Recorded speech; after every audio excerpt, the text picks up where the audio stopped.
Now we move on to Nigeria. What about Nigeria and how the people how Nigerians fought against colonialism? Nigeria in Africa, actually the word nationalism is new one. Nation, country, that is nation is a new word for the African people. Here the people were identified by their that is tribe.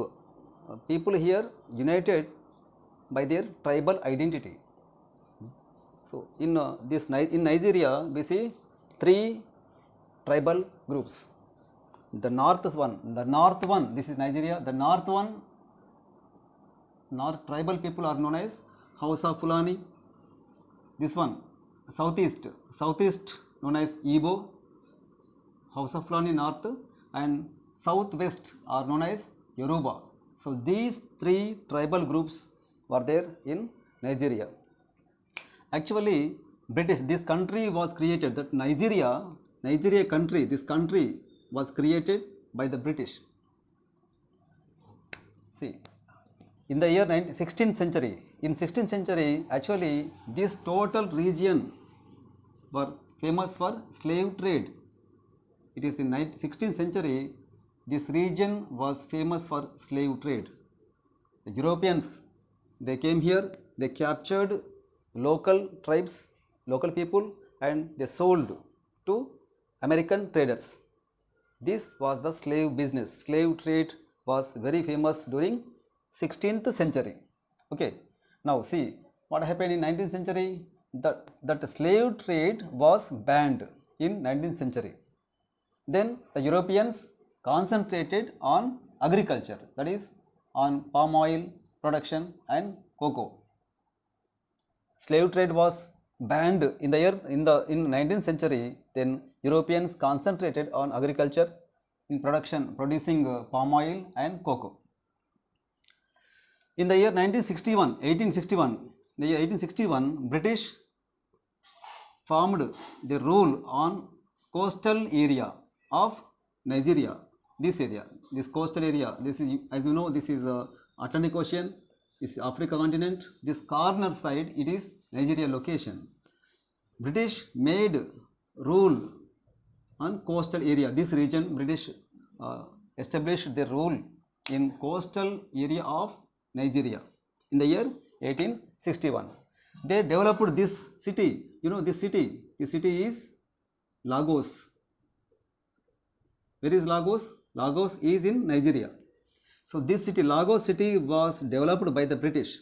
Only their development purpose. So only for their education, this city became a center. They developed the city for their education, trade and administration. Only for their administration and trade and for only education, only total overall their development, they developed the city Lagos. Where is Lagos? Lagos is in here. It is in Nigeria. But the same city, so Nigerians used the same city for these ideologies, for fight for against colonialism. They used the same city. This is British purpose. These are African, Nigerian purpose. They used the same city to fight against colonialism, to fight to get Pan-Africanism and for Nigerian nationalism. For this purpose, Nigerians used the same city for this purpose. What is called colonialism? Already we know, making colonies. Europeans made colonies in so many countries to fight against them, that is fight against colonialism. What is called Pan-Africanism? This is important. Pan-Africanism.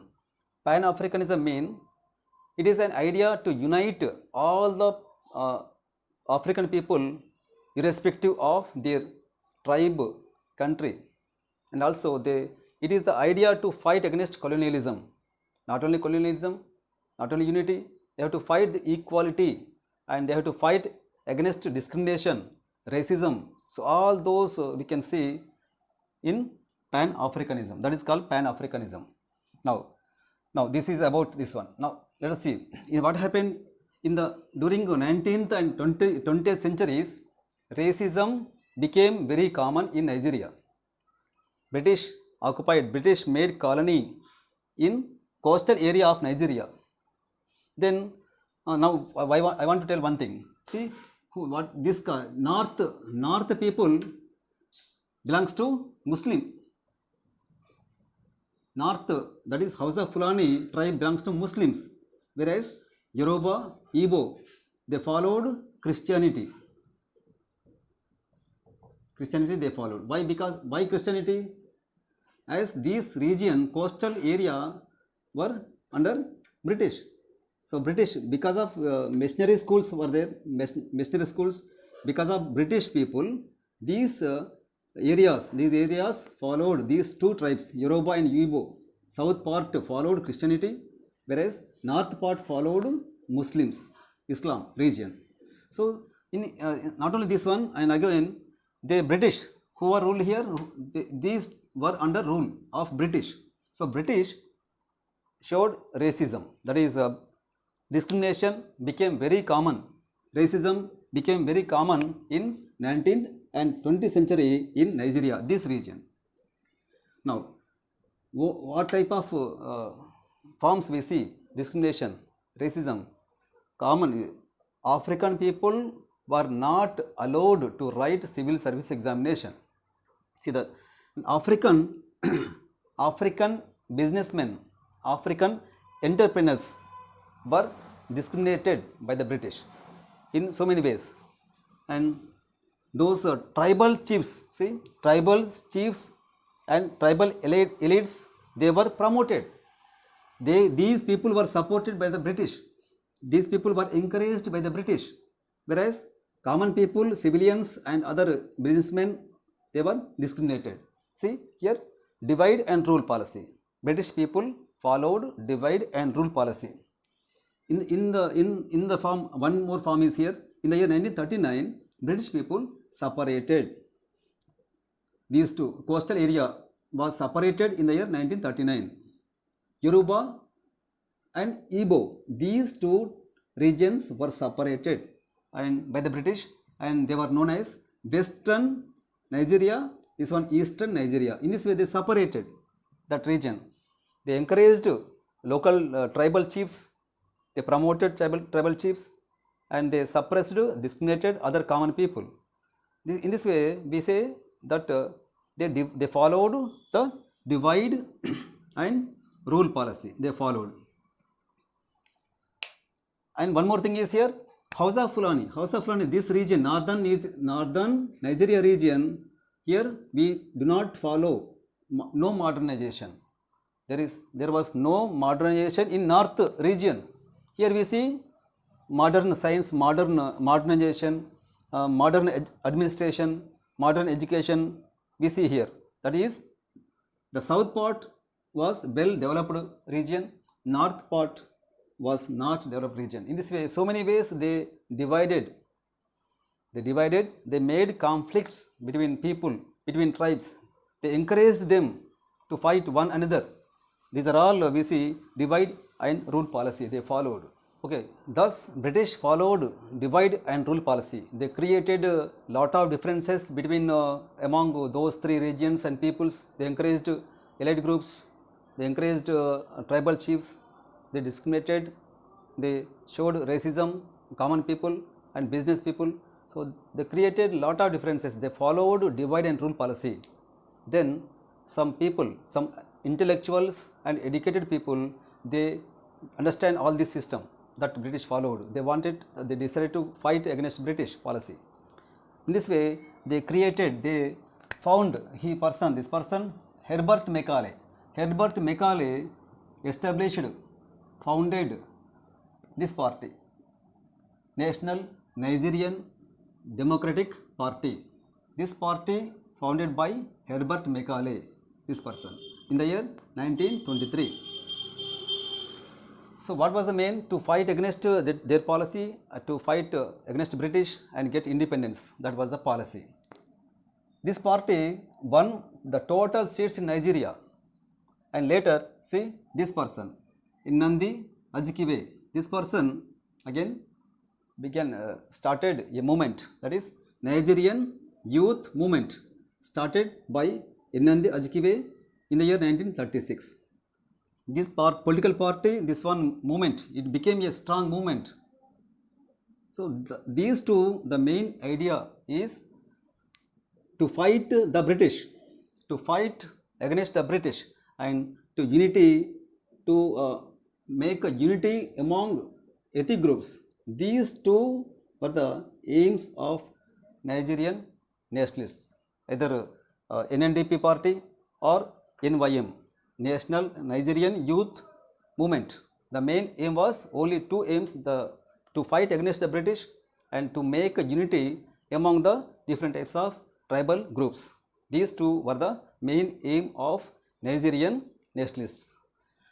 Then what happened in the year 1944?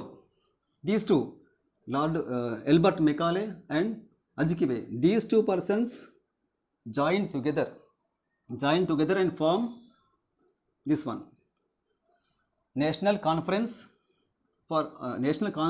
of Nigeria and Cameroon.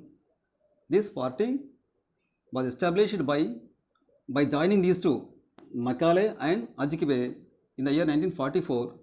National Conference of Nigeria and Cameroon party was established. Here, this person Azikiwe became a very strong person in NCNC. He became very strong regarding to fight against these two aims.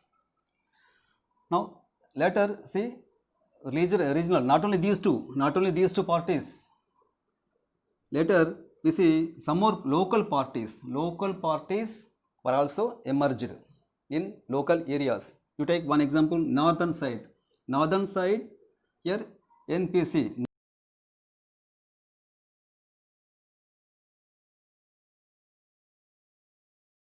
was established in northern Nigeria. The eastern Nigeria, it is NCNC, National Council of Nigeria and Cameroon. This one, it is dominated in east of Nigeria, southeast of Nigeria, and to the southwest of Nigeria, it is Action Group. These were the local parties. The aim of these local parties to fight against British and to make unity among tribal groups. Now, there is no other way. Finally, due to all these agitations, British government decided to give freedom to Nigeria. In the year 1963, British government decided to give 1st October 1963, Nigeria became independence. What happened? What type of independence? Is it simple and easy for the Nigerians? No. The independence which was given by the British was very complicated. There was no justice and they made a complicated independence. They made a complicated Nigeria. Because of such agitations, British government decided to hand over power to Nigeria. But they made a complex situation. See here, they decided to hand over power to Nigeria. That is, Nigeria became an independent country on 1st October 1963.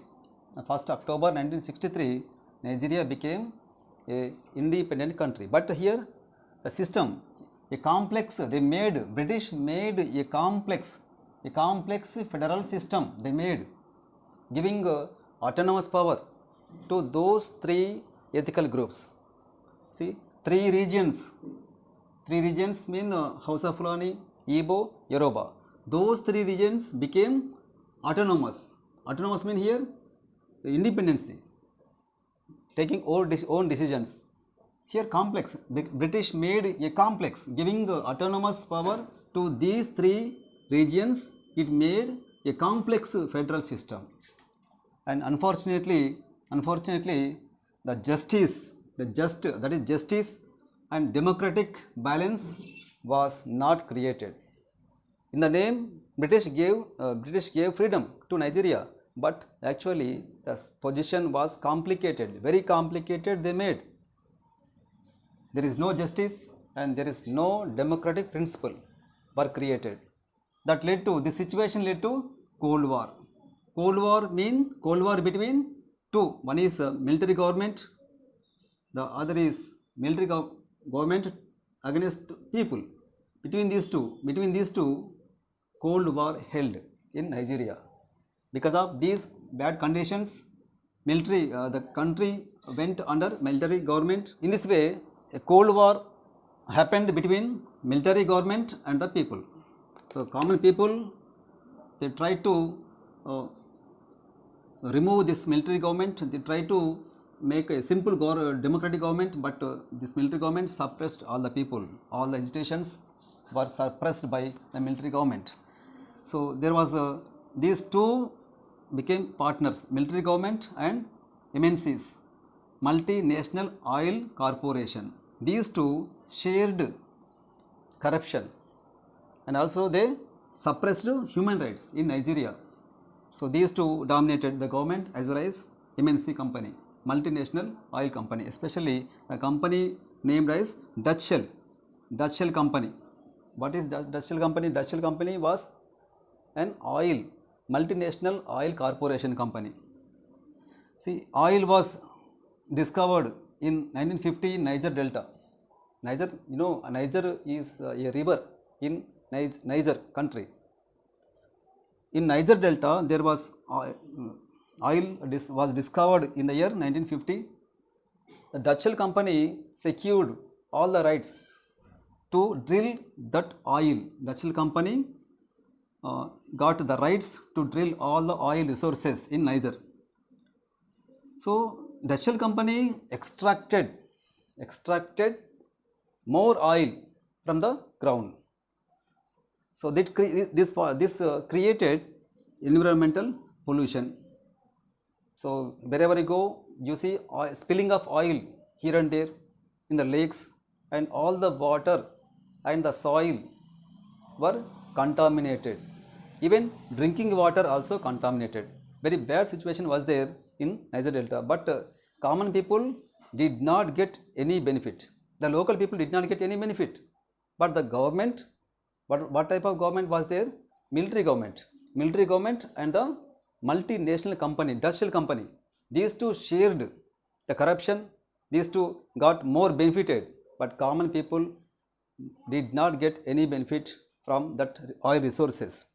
This created agitation. Agitation against the government. They demanded. So pollution, total pollution was there. All water bodies get affected by oil, and the people get sick. In long term, that this situation led to cancer for the people. This situation, very bad situation was there. So due to this situation, there was agitation. Agitation came from the people.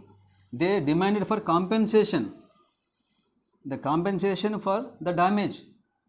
They demanded for compensation for the environmental damage, and they demanded for control over their resources. They wanted to control over their resources. What is going on here?